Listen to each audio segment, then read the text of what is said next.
अब वहां तक हम जाएंगे नहीं, इसलिए गुह का और लक्ष्मण का जो संवाद है उसका भी श्रवण कर लीजिए। क्या सुंदर बात कही है। मोहनी सा जग सोबनिहारा,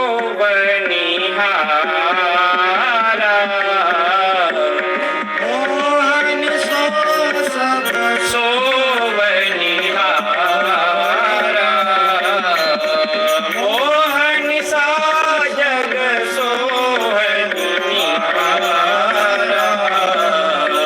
देख ही स्वप्न अनेक प्रकार,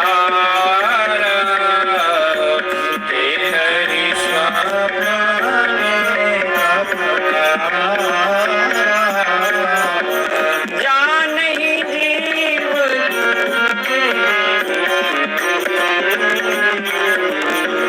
देख ही स्वप्न अनेक प्रकार, निज भ्रम नहीं समूझहि अज्ञानी, निज भ्रम नहीं समूझहि अज्ञानी, प्रभु पर मोह धरहि जड़ प्राणी, प्रभु पर मोह धरहि जड़ प्राणी, राम ब्रह्म व्यापक जग जाना, राम ब्रह्म व्यापक जग जाना, परमानंद परेश पुराना, परमानंद परेश पुराना, परमानंद परेश पुराना,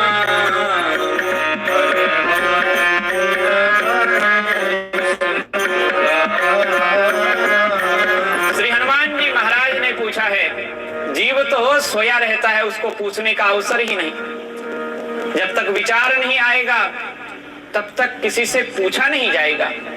हमें यही पता नहीं है कि हम दुख में जी रहे हैं कि सुख में जी रहे हैं। हमें लगता है कि अभी तो दुख में जी रहे हैं, मकान अच्छा बन जाएगा तो हमें सुख मिल जाएगा, आंगन हमारा बढ़िया सज जाएगा तो बड़ा सुख होगा। अरे घर वालों से पूछ के जाओ, जिनके पास मकान बना हुआ है, आलीशान महल बना हुआ है, उनको भी चिंता है। हाथी घोड़े बैलगाड़ी, और अब तो बैलगाड़ी तो पुराने जमाने की बात है, कार मोटर सब तैयार है, लेकिन दुख गया नहीं है।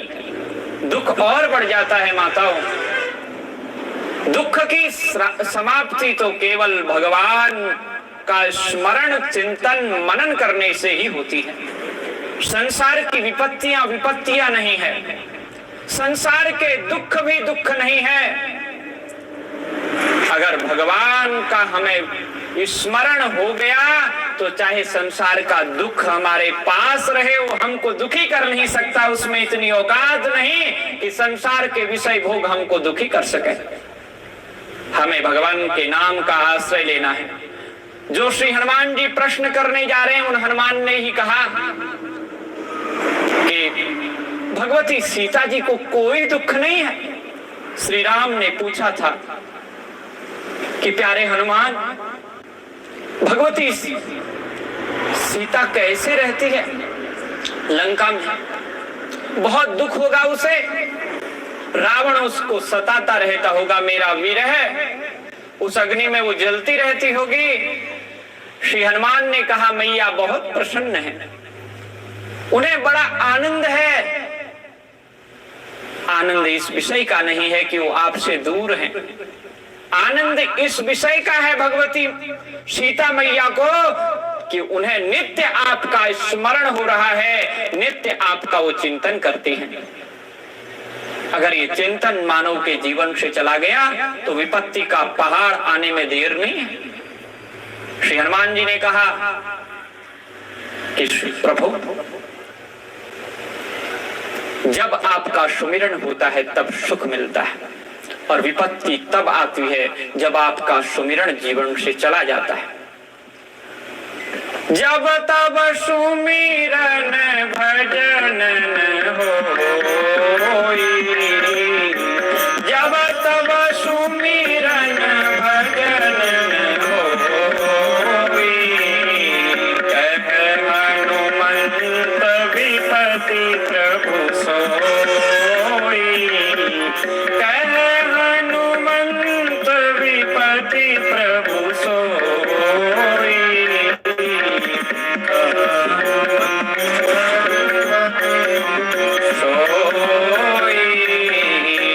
जब तब सुमिरन भजन होई।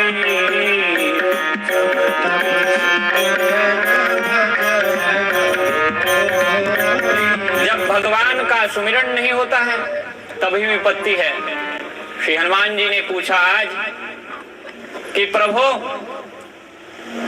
मुझे तो ज्ञान की आकांक्षा है। श्री हनुमान जी हाथ जोड़ करके प्रभु श्री राम के समक्ष बैठे हैं। दक्षिणे लक्ष्मणो यस्य वामे च जनकात्मजा पुरतो मारुतिर्यस्य तम वंदे रघुनंदनम। हम भगवान श्री राम को वंदन करते हैं कैसे? बोले उनके दक्षिण भाग में लक्ष्मण खड़े हैं, वाम भाग में भगवती सीता मैया खड़ी हैं और सामने श्री हनुमान जी हाथ जोड़ करके बैठे हैं।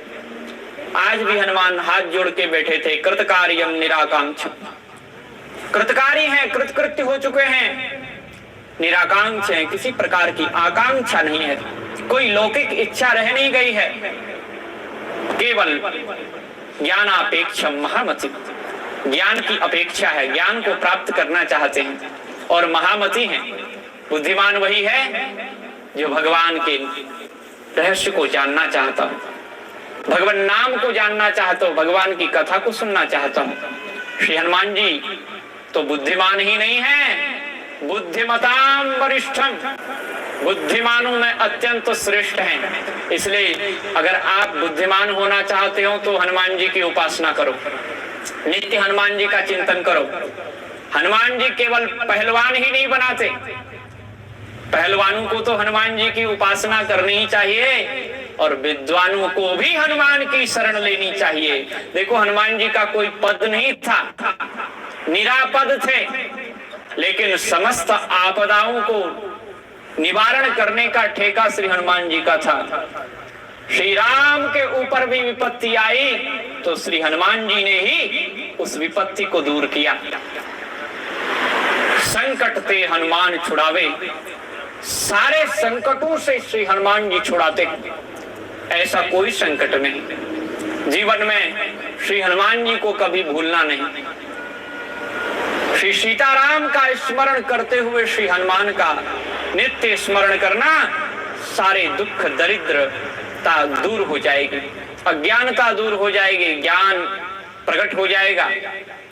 श्री हनुमान जी महामति हैं, परम बुद्धिमान हैं, ज्ञान की अपेक्षा है श्री हनुमान जी को। राम सीता मुवाचेदम ब्रूहि तत्वं हनुमते, निष्कल्मषोऽयं ज्ञानस्य पात्रं नो नित्य भक्तिमान।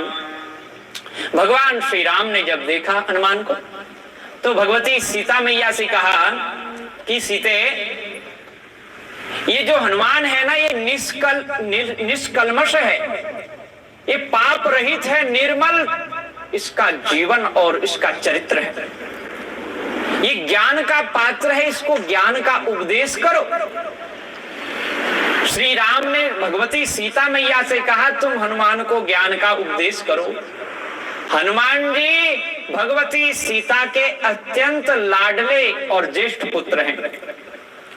श्री भगवती सीता ने श्री हनुमान जी को पुत्र कहा है और भगवान श्री राम ने भी श्री हनुमान जी को पुत्र कहा है, लाडला प्यारा बनाया है। सुन सुत तो ही उरिन में नाही, सुन सुत तो ही उरिन में नाही, करहु विचार,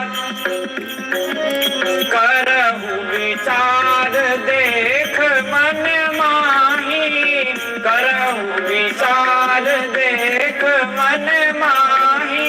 श्री हनुमान जी ने में विचार करते हुए ये कहा कि पुत्र, तुमसे मैं उऋण नहीं हो सकता, तुम्हारा मैं ऋणी बना रहना चाहता हूं। श्री हनुमान जी तो गदगद थे। भगवान श्री राम ने कहा है, हनुमान तुम मेरे इतने प्यारे लाडले पुत्र हो कि तुम्हें मैं विपत्ति में देखना ही नहीं चाहता हूं। जब कोई विपत्ति में आता है, संकट आता है, तभी तो उसकी आप भलाई करने जाओगे। जो पहले से भला बैठा हुआ है उसका क्या भला करोगे? कोई विपत्ति में है, संकट में है, दुख में है, दरिद्रता में जी रहा है, उसकी सहायता करोगे तब आप पुण्यवान कहलाओगे, तब आप परोपकारी कहलाओगे। कोई धनवान है और उसको आप धन दिए जा रहे हो तो काहे के आप परोपकारी हो? उसको तुम काला धन का मालिक बनाने जा रहे हो, वो काला धन संभाले रखेगा। अरे किसी गरीब को, जिसके पास वस्त्र नहीं है, जिसके पास पहनने को चप्पल नहीं है, उस गरीब को दान कीजिए। श्री हनुमान भगवान श्री सीताराम को अत्यंत प्रिय हैं। भगवान श्री राम ने कहा, हे सीते, ये ज्ञान का पात्र है, ज्ञानस्य पात्रम नित्य भक्तिमान, ये नित्य भक्तिमान है, भक्तिवान है। अरे हनुमान ज्ञानवान है, ज्ञानवान, बलवान, भक्तिमान, क्या क्या नहीं है हनुमान के पास। इसलिए गोस्वामी जी ने तो पहले कह दिया, बल बुद्धि विद्या देहु मोहि, मुझे बल बुद्धि विद्या सब कुछ चाहिए हनुमान, केवल आपसे। उन्हीं हनुमान जो ज्ञानी नाम अग्रगण्यम हैं, वह श्री राम से ज्ञान चाहते हैं, ज्ञान की अपेक्षा। इसका मतलब समझिए माताओं और भाइयों, ज्ञान अपार है, अनंत है, ज्ञान की तुलना नहीं की जा सकती। ज्ञानी नाम अग्रगण्यम तो हैं, लेकिन फिर भी ज्ञान की अपेक्षा है। और हम लोग तो अभी मूर्ख के मूर्ख हैं, फिर भी ज्ञान की अपेक्षा रखते नहीं हैं। तो हमें क्या करना चाहिए? आज से ज्ञान की अपेक्षा रखनी चाहिए। ज्ञान भगवान का स्वरूप है और ज्ञानी जो होता है, भगवान कहते हैं ज्ञानी तो मेरा ही स्वरूप है। नहीं ज्ञाने न सदृशम पवित्रमिह विद्यते, ज्ञान से बड़ा कोई पवित्रतम पदार्थ नहीं है। भगवती सीता ने कहा, अस्तु, ठीक है, मैं हनुमान को उपदेश करती हूँ। हनुमते प्रपन्नाय सीता लोक विमोहिनी। हनुमान के प्रति प्रसन्न होकर के भगवती सीता ने कहना प्रारंभ किया। सीता कौन है? बोले सीता लोक विमोहिनी, लोक को मोहित कर देने वाली, व्यामोहित कर देने वाली भगवती सीता लोक को मोहित कर देती है, सारे जगत को नचाने वाली है। भगवती सीता के ही माध्यम से सारा जगत नाचता है। बताती हैं भगवती सीता की राम का स्वरूप क्या है। रामं विद्धि परम ब्रह्म सच्चिदानंद विग्रहं, सच्चिदानंदमद्वयं सर्वोपाधि विनिर्मुक्तं सत्तामात्रमगोचरम्। अरे राम को तुम साक्षात परब्रह्म जानो। राम सच्चिदानंद है, राम अद्वय हैं, अद्वितीय हैं, एक हैं और सर्वगत हैं, सर्वरूप हैं। राम सर्व उपाधियों से रहित हैं, राम निरुपाधित हैं। राम की ही सत्ता एकमात्र है, सत्ता मात्रम श्री राम की ही सत्ता है। श्री राम सभी को सत्ता प्रदान करते हैं, सभी को सत्तायित करते हैं, सत्ता संपन्न करते हैं, शक्ति संपन्न बनाते हैं। श्री राम अगोचर हैं, इंद्रियों के विषय नहीं है। राम व्यापक हैं, ब्रह्म हैं, परमानंद हैं, परेश हैं, पुरातन हैं, सनातन हैं, दिव्य गुणों के धाम हैं, निर्मल हैं, आनंद हैं, शांत हैं, निर्विकार हैं, निरंजन हैं, सर्वव्यापक स्वप्रकाश हैं। आनंदम निर्मलम शांतम निर्विकारं निरंजनम सर्वव्यापिनमात्मानं स्वप्रकाशमकल्मषम् मां विद्धि मूल प्रकृतिं सर्गस्थित्यन्तकारिणीं तस्य सन्निधि मात्रेण सृजामीदमतन्द्रिता। देखो राम जी का स्वरूप आपने समझा या नहीं समझा? राम सच्चिदानंद हैं, राम आनंद के सिंधु हैं और नेत्रों के विषय नहीं हैं। बड़ा सुंदर उपदेश किया। और सीता जी अपना स्वरूप बता रही हैं कि मैं कहती हैं मूल प्रकृति हूं। राम जी परब्रह्म हैं और भगवती सीता मूल प्रकृति हैं। और भगवती सीता कहती हैं मैं ही जगत का सृजन करती हूँ, मैं ही जगत का पालन करती हूँ और भगवती सीता ही जगत का संहार करने वाली हैं। और तस्य सन्निधि मात्रेण, और भगवती सीता ने कहा मैं ये करती तो हूं लेकिन राम के सानिध्य में करती हूं।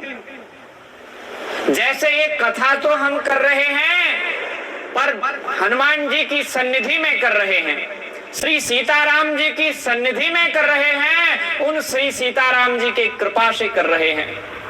उसी प्रकार भगवती कहती है मैं जगत की सृष्टि करती हूँ, पालन करती हूँ, संहरण करती हूँ, लेकिन श्री राम की कृपा से करती हूँ। तस्य सन्निधि मात्रेण सृजामीतमतन्द्रिता, अत्यंत सावधान होकर के।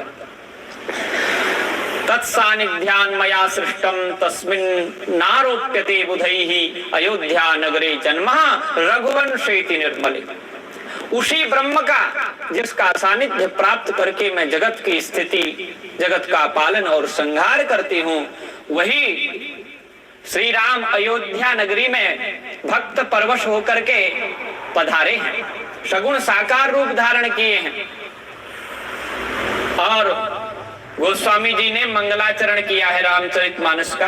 पाठ करने वालों को ये ध्यान में आएगा, गोस्वामी ने यहीं से उसको लिया है, उस श्लोक का चुनाव यहीं से किया है, इस अध्यात्म रामायण से। गोस्वामी लिखते हैं उद्भव स्थिति संहार कारिणीं क्लेश हारिणीं सर्वश्रेयस्करीं सीतां नतोऽहं राम वल्लभां। गोस्वामी जी ने भगवती का ध्यान करते हुए, मंगलाचरण करते हुए कहा कि जो जगत की उत्पत्ति और पालन संहरण करती हैं, जो सकल संहार कारिणी है, सकल कलमश संहार कारिणी, सब प्रकार के पापों का नाश करने वाली है और क्लेशों को हरण करने वाली हैं, सर्व प्रकार से सर्वविध जीव का कल्याण करने वाली हैं, उन भगवती राम वल्लभा सीता मैया के श्री चरणारविंदों को मैं चरण छू के वंदन करता हूं। तो ये स्तुति की है। भगवती सीता कहती है मैं सब कुछ करने में समर्थ हूं लेकिन राम की कृपा से, और वही राम रघुकुल नंदन के रूप में दशरथ जी के यहाँ पधारे हैं और इन्होंने मुझे प्राप्त किया शिव धनुष भंग करके और अयोध्या पधारे तो इनका वनवास हुआ। दंडकारण्य गमनम विधाय विराजवद एव च मार माया मारीच मरणम सीता माया रतिस्तथा। भगवान श्री राम जी के सानिध्य में भगवती सीता श्री हनुमान जी को राम रहस्य, राम हृदय का वर्णन करते हुए कहती हैं कि भगवान श्री राम मेरे को साथ लेकर, भैया लक्ष्मण को साथ लेकर जब दंडकारण्य में पधारे तो वहां उन्होंने विराट का वध किया। माया मारीच हिरण का रूप धारण करके आया तो मैंने भी माया का रूप धारण कर लिया। वह वास्तविक जो मेरा स्वरूप था, मैं अग्नि में चली गई और माया सीता को मैंने बाहर छोड़ दिया, उसको रावण हरण करके ले गया। क्यों? बोले अपनी मौत को निमंत्रण देने के लिए। और उस रावण का प्रभु श्री राम ने वध किया बंदरों की सहायता से और पुनः अयोध्या पधारे। अयोध्या में पुनः राज्य को ग्रहण किया और अनेक प्रकार के शुभ कर्म किए, प्रजा को सुखी किया, बड़े बड़े यज्ञ किए और सुंदर चरित्र जीवों के लिए, भक्तों के लिए प्रस्तुत कर दिया। आरोपयन्ति रामेस्मिन् निर्विकारे खिलात्मनि। लेकिन ये जितना चरित्र राम ने किया ये लोगों को दिखाई दिया, वास्तव में किया नहीं। भगवती कहते हैं ये सब कुछ करने और कराने वाली मैं ही हूं। राम तो केवल निष्क्रिय होके रहे, राम ने कुछ किया नहीं है। भगवती सीता ने ही कराया और जीवों को ऐसा लगा कि सब कुछ राम ने किया।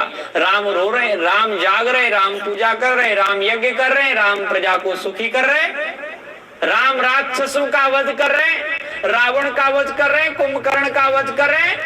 वास्तव में सीता भगवती कहती हैं एक राम ने नहीं किया, राम के हृदय में विराजमान होकर के मैंने किया, क्योंकि राम शक्तिमान है और भगवती सीता शक्ति है। कोई भी जीव शक्ति के बिना कोई कार्य नहीं कर सकता। जो लोग वृद्ध हो जाते हैं वो कहते हैं अब शक्ति नहीं रही, कैसे वो काम किया जाए।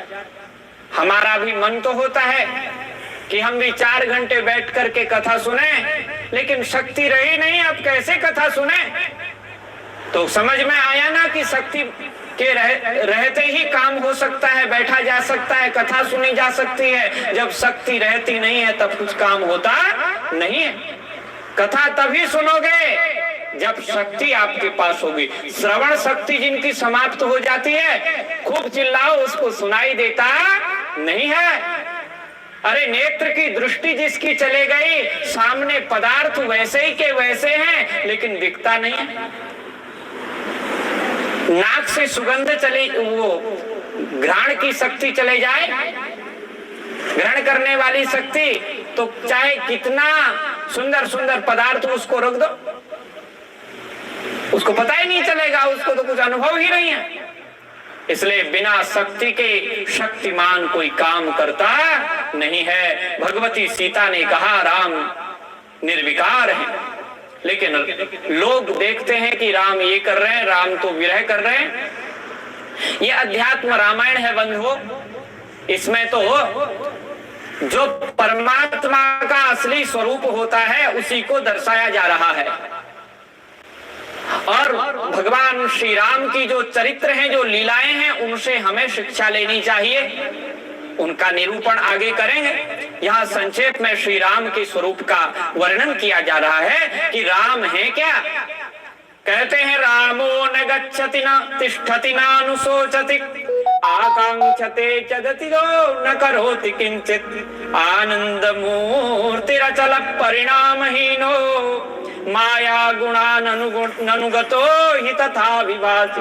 अरे राम चलते नहीं है, राम बैठते नहीं, राम सोते नहीं हैं, राम कुछ सोचते नहीं हैं, राम कुछ किसी से चाहते नहीं हैं, राम कुछ त्यागते नहीं।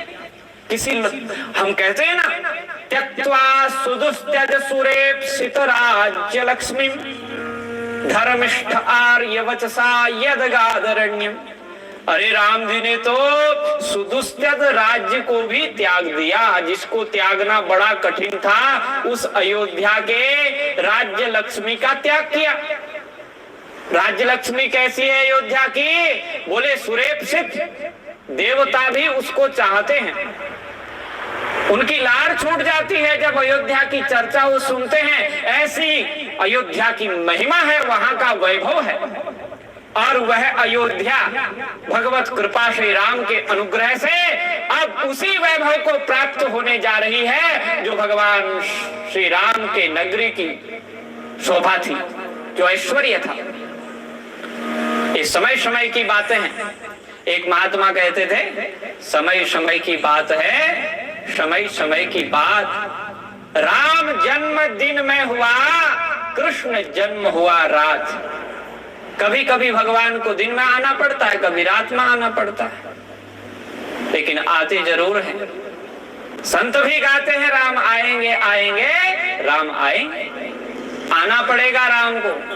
जब भक्त बुलाते हैं और शुद्ध विशुद्ध हृदय से बुलाते हैं तो निश्चित रूप से राम आते हैं। राम कहीं गए नहीं, राम को याद करने की जरूरत है। राम तो अपना स्वरूप है। रामो न गच्छति, राम कहीं जाते नहीं, राम कहीं आते नहीं, राम कहीं सोचते नहीं है, राम कुछ चाहते भी नहीं है, राम कुछ करते नहीं है। अरे राम तो आनंद मूर्ति है, अचल है। जो चलता नहीं है उसको अचल बोलते हैं। प्रतिष्ठित है वो तो सबके हृदय में, वो तो आत्मा राम है। रामो न तिष्ठति न गच्छति, वो कहीं जाते नहीं, कहीं आते नहीं, वो आनंद मूर्ति है। परिणाम से हीन है, परिणाम रहित है, उनमें कोई परिणाम नहीं होता।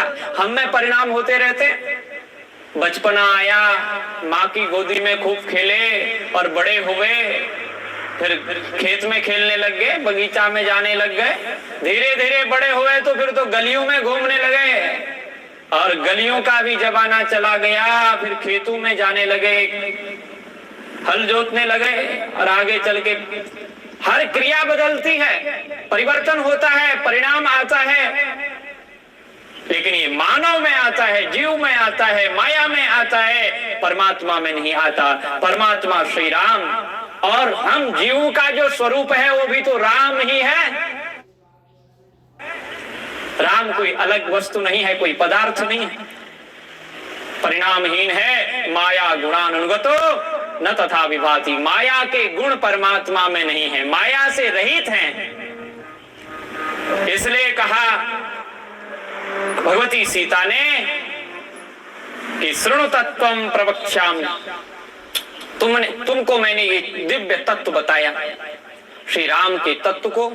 और भगवती सीता ने श्री राम की निष्क्रियता का वर्णन किया, और उसके बाद हनुमान सुनकर के बड़े आनंदित हो गए, और हनुमान जी ने नारा लगाया, सियावर रामचंद्र की जय। और नारा सुनकर के भगवान श्री राम बोलने लगे। राम ने श्री हनुमान के प्रति बोला, हनुमान, मेरा स्वरूप अत्यंत दुर्लभ है। आकाशस्य यथा भेदः त्रिविधो दृश्यते महान्, जलाशये महाकाशः तदवच्छिन्न एव हि प्रतिबिंबाख्यमपरं दृश्यते त्रिविधम नभः। देखो, एक आकाश तो आपको ऊपर दिखाई दे रहा है। आकाश का मतलब है जो खाली जगह है ना, वही आकाश है। एक आकाश आपको तालाब में दिखाई देता है, दिखाई देता है कि नहीं दिखाई देता? दिखाई देता है। और एक आकाश आपको अपनी प्रतिछाया में दिखाई देता है, प्रतिबिंब में दिखाई देता है। तो आकाश के तीन भेद हुए कि नहीं हुए? और उसी प्रकार भगवान जब लीला करते हैं तो अनेकानेक भेद जीव को दिखाई देने लगते हैं, क्योंकि जिसकी जैसी भावना वैसा उसका स्वरूप दिखने लगता है। इसलिए संतों ने, श्री गोस्वामी जी ने कहा, जाकी रही भावना जैसी, जाकी रही भावना प्रभु मूर्ति दिन देखनी तैसी, प्रभु दिन देखनी तैसी, सब कर परम प्रकाशक जोई, सब कर परम प्रकाशक जोई, राम अनादि अवधपति सोई,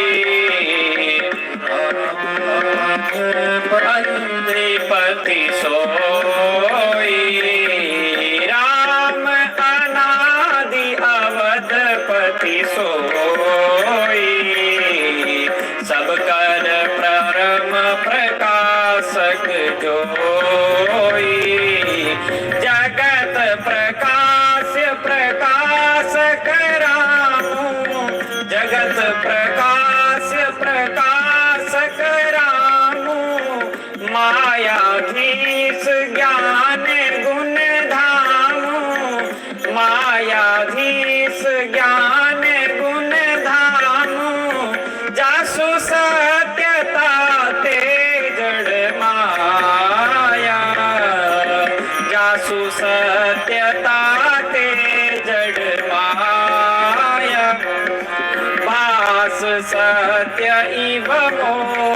सहाया, भास सत्य इव मोह सहाया, जासु सत्यता ते जड़ माया। भगवान तो स्वयं प्रकाश, प्रकाश स्वरूप हैं, अनादि हैं, अविकारी हैं, और वही राम अवधपति के रूप में प्रकट हुए हैं। सब कर परम प्रकाशक जोई, जो सबको प्रकाशित करता है, सबको आनंदित करता है, सबके हृदय में रहता है, और वही अवधपति दशरथ जी का पुत्र बन के भी पैदा हो जाता है, अजन्मा का जन्म हो जाता है। अरे लोग कहते हैं अजन्मा का जन्म कैसे हुआ? अरे परमात्मा तो सर्वशक्तिमान है। सर्वशक्तिमान उसको कहेंगे जो सब कुछ करने में समर्थ होगा, और जो जन्म लेने में ही समर्थ नहीं हुआ वो क्या सर्वसमर्थ कहलाएगा? कर्तुम अकर्तुम अन्यथा कर्तुम समर्थ ईश्वर, ये ईश्वर की परिभाषा है। जो सब कुछ करने में तैयार हो, जन्म लेने में भी, निराकार होने में भी, साकार होने में भी, सगुण होने में भी, निर्गुण होने में भी, निर्गुण निराकार होने में भी, सगुण साकार होने में भी, सगुण निराकार होने में भी, निर्गुण साकार होने में भी जो समर्थ हो वही ईश्वर कहलाता है। ईश्वर श्री राम का स्वरूप है, और उसी राम की माया के कारण, उसी की सत्यता के कारण ये हमें उसकी माया के द्वारा असत्य जैसा भाषित होता है। सत्य हमें असत्य लगता है, असत्य हमें सत्य लगता है। ईश्वर है, वो हमको दिखता नहीं है, तो उस सत्य ईश्वर को हम कहते हैं ईश्वर असत्य है, मतलब है ही नहीं। और जगत का अस्तित्व नहीं है पर दिखता है, इसलिए हम उस नहीं जगत को है बोलते हैं, जो है नहीं वास्तव में पर दिखता है। ये माया है, अब ये समझ में आने वाली नहीं है, अध्यात्म रामायण का विषय है, इसलिए थोड़ा स्पष्ट करना मेरा कर्तव्य बनता है, और इसको समझना आपका भी कर्तव्य बनता है। माताओं, समझना चाहिए ऋषियों ने क्यों इसको प्रकट किया, और ये मानव जीवन का सर्वोत्कृष्ट लक्ष्य है हमारा, जानना, इसको समझना। आज नहीं तो कल तो समझना ही पड़ेगा। आज नहीं समझोगे तो कल पछताओगे, और इस जन्म में नहीं समझोगे तो अगले जन्म में फिर जन्म लेना पड़ेगा, समझना पड़ेगा। नहीं समझोगे तो कई जन्म लेने पड़ जाएंगे। जन्मों की कमी नहीं है, 84 लाख योनियां हैं, किसी न किसी योनियों में भेज देंगे, सुकर कुकर बनोगे और गंदी नदियों, गंदी नालियों में जाओगे, सूंघोगे। तो ये अगर करना है तो इसका विचार मत करो। हमारे आचार्यों ने कहा पुनरपि जननम पुनरपि मरणम पुनरपि जननी जठरे शयनम, यह संसारे बहुदुस्तारे कृपया पारे पाहि मुरारे। हे मुरारे, मुझे पार लगा दो, मुझे उस पार लगा दो, मुझे अपना बना लो राम। हे नाथ, मैं आपका हूं। श्री राम सुखदास जी महाराज जो मेरे अत्यंत प्रेरणा स्रोत रहे, जिनकी पुस्तकों का ही मैं निरंतर अध्ययन करता रहता हूं, और उन्होंने कहा है कि मेरी पुस्तकों का अध्ययन करो, मुझे पुस्तकों से बहुत प्यार है। वसीयत लिखी है उन्होंने अंतिम, उन्होंने कहा मेरा कहीं मकान मत बना देना, मेरा कोई मंदिर मत बनाना, मेरी कोई पूजा मत करना, केवल करना तो केवल मेरी पुस्तकों की और मेरे विचारों का, मेरा ज्ञान का ही आदर करना। बड़े अद्भुत संत हुए और वो इस धरा से ही निकले, ये ध्यान रखना। ये राजस्थान की धरा वीरों की जननी है, ये राजस्थान की धरा ज्ञानियों की जननी है, वैरागियों की जननी है, संतों की जननी है। ये धरा गो भक्तों की जननी है, ये धरा देश भक्तों की जननी है। इस गौरव को कभी खोना नहीं। इस गौरव को बनाए रखना और उन वीरों का, उन ज्ञानियों का, उन संतों का, उन महात्माओं का सदैव अनुसरण करते रहना, तभी इस गौरव को बनाए रखोगे माता जी। यह गौ माता की उपासना करने वाली भूमि है। पूज्य गौ माता सामने खड़ी है, एक वंदन कर ले। नमो गोभ्यः श्रीमतीभ्यः सौरभेभ्यः च नमो ब्रह्मसुताभ्यश्च पवित्राभ्यो नमो नमः। गौ माता